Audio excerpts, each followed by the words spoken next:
Өскеменде ауаның ластығы аса қауіпті деген деңгейді көрсетті.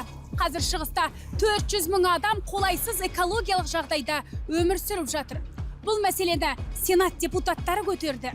Енді үкіметтің үні естілсе. Өскеменнің тұрғындары түтінге түн шығып отыр. Көшеге шығуға қорққан халық денсаулықтарына алаңдаулы. Кей адамдар үйлеріне ауа тазартатын арнайы аппарат қойып жан бағуда. Жергілікті дәрігерлер жөтелмен түскен жұрттың көбейгенде растап отыр. Балаларды мектепке жіберудің өзі де қауіпті дейді ата-аналар. Ал Сенат депутаттары да бұл мәселені дереу қолға алмаса, ауруларын асқындырып аламыз деп дабыл қағуда.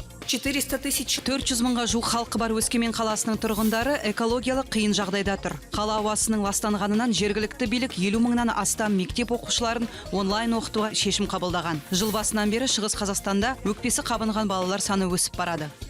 Экологтар ауаға мониторинг жүргізген, алайда адам денсаулығына келер еш қауіп жоқ деген тұжырымға келген. Бірақ облыс әкімі бұл шешімге күмән келтіріп отыр. Өлшеу құрылғыларын жіті тексеру керек дейді. Понимаете, түсінесіздер ме? Маған қала тұрғындарына бұл ауаның денсаулыққа зияны жоқ деп айтудың өзі қиын болып тұр. Себебі өзім далаға шықсам жөтелемін. Сондықтан қорытынды шығарған мамандардың өлшеу құрылғыларын тексеру керек. Олар қаншалық талапқа сай екенін.